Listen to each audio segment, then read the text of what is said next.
ህይወታችሁ ወደ ላይም ወደ ታችም ከፍ አይበል መሃል ላይ ተንጠልጥላችሁ ቅሩ እንደዚህ አይነት አከራጭ ስንንገዳገድ አይተው እናሲዝ ይወድቃል ብለው ለሚቆምሩ ሙስሊም አላከራይም ክርስቲያን አላከራይም ተጀምሯል ለማበደ ከኔ በፊት ግን ስንት ሴቶች ነበሩ ህይወት ላይ እኔ ካንቺ በፊት ማንንም ሴት አላቅም ቤት ከመከራየቴ በፊት አከራዮች ሌላ የገቢ ምንጭ እንዳላቸው እርግጠኛ መሆን ፈልጋለሁ አንዴ ትንሽ አረፍ በሉና የሆነች ነገር እንጫወት ሰላም የተወደዳችሁ የማለፊያ ቲቪ ቤተሰቦች እንደምን አላችሁ እናንተን ያዝናናል ቁም ነገር ያስጨብጣችኋል በያሰብኳቸውን ድንቅ ቪዲዮችን ሰብሰብ አድርጌ ወደ እናንተ ለማድረስ መጥቻለሁ ለዚህ ዩቲዩብ ቻናል አዲስ የሆናችሁ ደግሞ ሼር ኮሜንት እንዲሁም ሰብስክራይብ በማድረግ ቤተሰባዊነታችንን እናረጋግጣለን ወዳችኋለሁ መልካም ቆይታ ወደ ቪዲዮ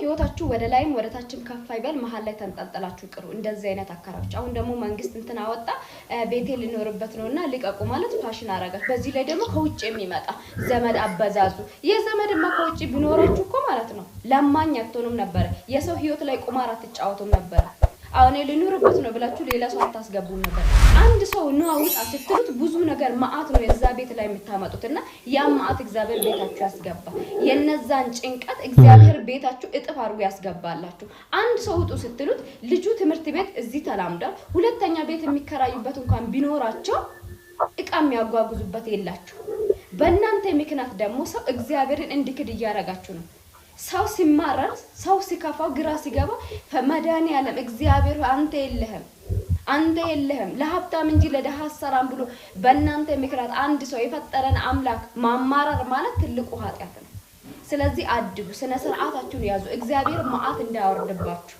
እግዚአብሔር ዝም የሚለው ማይሰማ ማያ እንዳይመስላችሁ ሲያመጣ ደግሞ እንደሱ አይደለም ቆልሎ ነው የሚያመጣባችሁ ያን ቀን ማንንም ነው ማድናችሁ እግዚአብሔር ምስክሬ ነው የእግዚአብሔር ፈተና ብዙ ነውና ሰውን አትፈትኑ በእግዚአብሔር ሲመለስባችሁ ግን አትቋቋሙ ዘራችሁን ነው የሚጨርሰው ለ3000 ብላችሁ ግፋት ትስሩና አድቡ እግዚአብሔር እኔ በዚህ ላይ ምንም አስተያየት አልሰጥም ኢትዮጵያ ኑሮ በሚገባ ተረዱታላችሁ ብዬ አስባለሁና የራሳችሁን አስተያየት ስጡበት ስንንገዳገድ አይተው እናሲዝ ይወድቃል ብለው ለሚቆምሩ ስንዝል ጠብቀው ለጣሉን ስንፈልጋቸው ፈላጊ አጥተን ለመሰላቸው አሳቢ መስለው እጦታችንን ለሚያጎሉ ድንበራቸውን ከልለው ድንበራችን ውስጥ ዘው ለሚሉ የልባችንን ስናወጋቸው ሽፍፍ አድርገው ለሚሰሙን ስለ መልካምነታቸው ሲነግሩን እንባ ለሚቀድማቸው ለነሱ ሁሉ ልቦና ይስጥልን አሜን አንዳንድ አንደበተረቱ የሆኑ ወጣቶች አሉ ያለ እድሜያቸው በሳል የሆኑ ያለ እድሜያቸው ንቁ የሆኑ ያለ እድሜያቸው ብዙዎችን መለወጥ ብዙዎችን መቀየር ብዙዎችን ሊለወጥ የሚያደርጉ በርካታ ወጣቶችን አይቻለሁ ከነዛ መካከል አንደኛው ይሄ ልጅ ነው በጣም ነው የምወደው በጣም ነው የማከብረው ሙስሊም አላከራይም ክርስቲያን አላከራይም ተጀምሯል ለማበደል ራሱ እኮ አንድ ሃይማኖት ባትሆኑ ጥሩ ነው ለአከራዮች ይመቻቸው እኔ አላቅም ነበር ባይዘው በሃይማኖት ጉዳይ እገሌነ ወይስ እገሌነ ካልሆነ አላከራይም የሚሉ ሐሳቦችን ሰምቼ አላቅም እንደ እውነታው ማለት ነው ይሄ ግን በጣም አስገርሞኛል እናንተም እንዴት ታዩታላችሁ እስቲ ሐሳባችሁን ኮሜንት ላይ አስቀምጡ መስጊድ አይከፍልልኝም እኮ ራሴን ለፍቼ መጥቼ መከፍለው ንጽጽር ይያላችሁ ሰዳደቡ ሰዎች ፍሬ አፍርተውላችኋል እንኳን ደስ አላችሁ ይሄ ነው መጨረሻው ሴቶች እውነት ቢናገሩ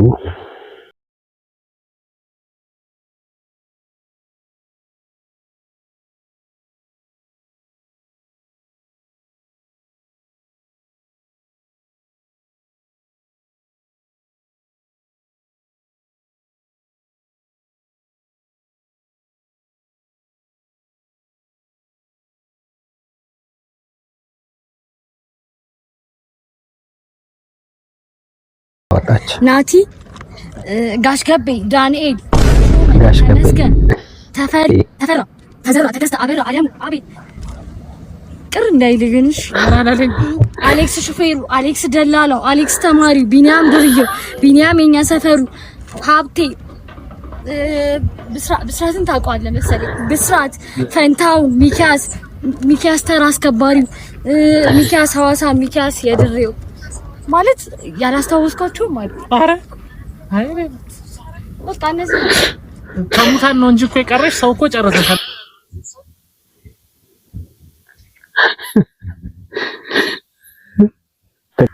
ቤት ከመከራየቴ በፊት አከራዮች ሌላ የገቢ ምንጭ እንዳላቸው እርግጠኛ መሆን ፈልጋለሁ። እኔን ተማምነው ከሆነ በሁለተኛው ወር በራብ ያልቃሉ። ሲቀጥል የአከራዮችን ከርስ የመሙላት ኃላፊነትም የኔ አይደለም። እኔ ዩኒሴፍ አይደለሁም። ራሴን እችላለሁ፣ ራሳቸውን ይቻሉ። እውነት ለመናገር ምንም አስተያየት መስጠት አልፈልግም። ነግበኔ ነው ማለት ሊደርስብኝ ይችላል። እኔ ላይ ስለደረሰ ስላልደረሰ ሳይሆን እንደ ሰው ግን እንደማንኛውም የሚሰሙኝ ስሜቶች አሉና ጋራሉ ስሜቱን ለማለት ነው። ሴቶች አንድ ነገር ላስታውሳችሁ፣ እኔ ገንዘብ ያለው ወንድ ፈልጋለሁ እና ገንዘብ ከሌለው ደግሞ ወንድ ሰው ነው እንዴ? ወንድ ነው እንዴ? በጣም የተለያዩ ነገሮች ናቸው። እሺ የሆነ ፖስት አይቼ ነው ሜቢ እዚህ ላይ ያደርግላችኋለሁ። ጺምና ገንዘብ የሌላችሁ ወንዶች እንደ ሀሳብ ከቤት ባትወጡ ነው ብትወጡ ብላለች። እና አይ ዋዝ ቲንኪንግ አንደኛ ድሃ የሆነ ሀገር ላይ የኖረን በድህነት ማሾፍ ነውር አይደለም? የስንቶቻችን አባቶች ከድህነት ቤት ነው የወጣ ነው። አባቶቻችን ድሃ ናቸው፣ ወንድሞቻችን ድሃ ናቸው፣ እኛም ድሃ ነን። በድሃ የምናሾፍበት ሁኔታ ላይ አይደለንም። ከዚህ በፊትም ቪዲዮ ሰርቼ ብየዋለሁ። ይሄ ካፒታሊስቲክ ፓትሪያርኪካል አስተሳሰብ ነው። የወንድን ማንነት የማንንም ሰው ማንነት በገንዘብ ባለው ገንዘብ የሚመዝን በሽታ ነው። ኢትስ ቬሪ ዳሜጂንግ። አንደኛ ኦልሬዲ እንደምታዩት ሳይኮሎጂካል ክራይሲስ ላይ ነው ያለንበት ዓለም ያለንበት ጊዜ። እኛ ሀገር ላይ ገንዘብ መስራት በጣም ከባድ የሆነበት ጊዜ ላይ ነው ያለውና ያለ ጫና ላይ ኦኬ እኔ ስምፓርት መርጥ እንዲህ አይነት ሌቭል ላይ ካልሆነ አይመቸኝም፣ አልፈልግም፣ ሌላ በዛ የሚመቸኝ ሰው ፈልጋለሁ ብዬ በግሌ መሄድና እየወጣው ፐብሊክ ላይ ስታንዳርድ ሴት አንዳንድ የማይባሉ ነገሮች አሉ።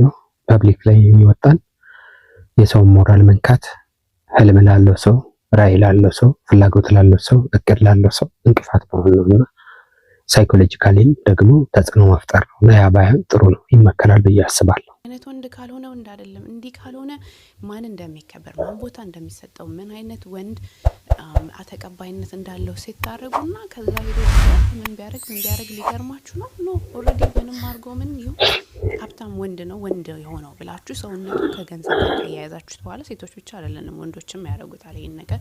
እርስ በርሳቸውም ቶክሲክ ናቸው፣ ግን ከሴቶች ጋር ያወራው ስለሆነ ነው። the patriarchal narrative patriarchy ሲጀመር ካፒታሊዝም እና ፓትሪያርኪ ለወንዶች ቃል የሚገቡላቸው ፓወር and money ነው። and ያንን ቃል አጥፈውባቸዋል፣ ተበሳጭተዋል፣ ሆድ ብሷቸዋል። እዛ ላይ የመጣን እኛም እናማሙቃለን። we make it worse ለራሳቸው ሳይኮሎጂካል ራሳቸውን ከማጥፋት ራሳቸውን ከመጉዳት ከማስጨነቅ አልፎ ወደኛም ነው የሚመጣው። ቤታችን ውስጥ ነው የሚገባው። እኛን ነው የሚደበድቡን፣ ልጆቻቸውን ነው የሚጎዱት፣ ወንጀል ነው የሚፈጽሙት። ክራይም ቫዮለንት ክራይም በወንዶች 90% የሆነበት ምክንያት አለው። ማህበረሰባችን በሽተኛ የሆነበት ምክንያት አለ። the same system እኛ እንደዚህ ለምን በዚህ ለምን ሴትነታችን እንዲ ለምን ሆነ ይሄ ናሬቲቭ ቀንበር እየጫነብን ነው ማንሳት አለብን ምንለው ናሬቲቭ ወስደን እሱ ላይ ጭነን ሲስተሙ ዲስማንትልድ እንዲሆን እንጠብቃለን። you are upholding the system በዚህ ጋር እየጨበጨብሽለት ነው ላንቺ በሚመችሽ ጊዜ በላንቺ በሚመችሽ ናሬቲቭ። how are we going to get out of this? ማቆም አለብን። የግል መስፈርታችሁን በግል በቤታችሁ አውሩ፣ ፐብሊክ ላይ አይደለም። ሁለተኛ ደግሞ ይሄኛውን ቀስ ብዬ ነው ምንለው አጭሩ ነው ምለው ከዛ ብዙ አለከው እናንተ ሙሉት። ስላገባሁት ያስተዳድረኝ ማለትና ያገባሹ ባል መርጠሽ ያገባሹ ባል በገንዘብ ሲያስተዳድርሽና of course አስተዳዳሪ ፈልገሽ ማግባት የተለያዩ ነገሮች ናቸው። እሺ ህልም ሲኖርሽ በህይወት የምትፈልጊው ነገር ሲኖር መኪና ፈለግሽ ትራቭል ማድረግ ፈለግሽ ቆይ ባል ፈልግና እሱ ያረጋኛል ብለሽ በባልሽ በኩል ምታስቢ ከሆነ that's weird። እሺ ለዛ ነው ሴት ልጆቻችሁ ባካችሁ ገንዘብ ማስተምሯቸው እየሰሩ እንዲኖሩ ጥሩ ባል ያገኙና ፋይናንሻሊ ስቴብል ይሁንና ደግ ይሁንና ያስተዳድራቸው። ግን ቤተሰብ ፈልገው የህይወት አጋር ፓርትነር ፈልገው ሳይሆን ገንዘብ ፈልገው ትዳር ፍለጋ ይሄዳሉና ገንዘብ መስጠት አስተምሯል። አንዳንዴ ደግሞ በእያንዳንዱ የቤተሰብ ገጽ ውስጥ እንደዚህ አይነት በአስተሳሰብ በረከት የበለጸጉ ሰዎች አሉና እነዚህ ሰዎች ደግሞ ምስጋና ይገባቸዋል። እናንተ ምን ትሏቸዋላችሁ? ሐሳባችሁን ከስራ አስፍሩልኝ። የደከማችሁ ብቻ አንዴ ትንሽ አረፍ በሉና የሆነች ነገር እንጫወት። አንዳንድ ቀን መንገዱ ይረዝማል፣ ጉልበትም ይደክማል። ነገር ግን ተስፋ ከመቁረጣችሁ በፊት ቆም በሉና ወደ ኋላ ተመልከቱ። ዛሬ ቆማችሁበት ቦታ ላይ ለመድረስ ስንት ውጣ ውረድን እንዳሳለፋችሁ፣ ስንት ጨለማ ሌሊቶችን በጽናት እንዳነጋችሁ አስታውሱ። ብዙ አልፋችሁ መጣችኋል። የቀራችሁ ጉዞ ከትናንቱ አይበልጥም። ያን ያልወጣውም ያላችሁትን ተራራ ዛሬ ረግጣችሁታል። በትናንት ጥንካሬያችሁ ዛሬ እንደደረሳችሁ ሁሉ የዛሬው ድካማችሁም ነገ ወደ አዲስ ድል መሸጋገራችሁ ነው። ብቻ ክንፋችሁ ቢዝልም እንኳን መብረር እንዳታቆሙ። እረፍት እንጂ እጅ መስጠት አያስፈልግም። ተስፋ እንዳትቆርጡ። ከምታስቡት በላይ ጠንካራ ናችሁ። እቺን ጀባ ልበላችሁ ብዬ ነው። ይሄ ልጅ በጣም ነው ደስ የሚለኝ። አያጨናንቅም። ላይክ አድርጉ፣ ኮሜንት አድርጉ፣ ሼር፣ ኮፒ ሊንክ አድርጉ ምናምን አይልም። ከተመቻችሁ ቁጭ በሉ፣ ካልተመቻችሁ ጠረግ በሉ የሚል አመለካከትም ያለውና ደስ ይለኛል። ተመልካቾቹን ያዝ ያደረገበት መንገድ እና የሚያንጸባርቃቸው ሐሳቦች በጣም ነው ደስ የሚሉኝና ካገኛችሁት ግን ፎሎ አድርጉትና ተከታተሉት። እንግዲህ ፕሮግራሜ እንደወደዳችሁት ባለሙሉ ተስፋ ነኝ። ሐሳብ አስተያየቶቻችሁን እንድታጋሩኝ በአክብሮት እጠይቃለሁ። በጣም አመሰግናለሁ። ቆይታችሁ ብሩህ ነበር። መልካም ዛሬ ይሁንላችሁ።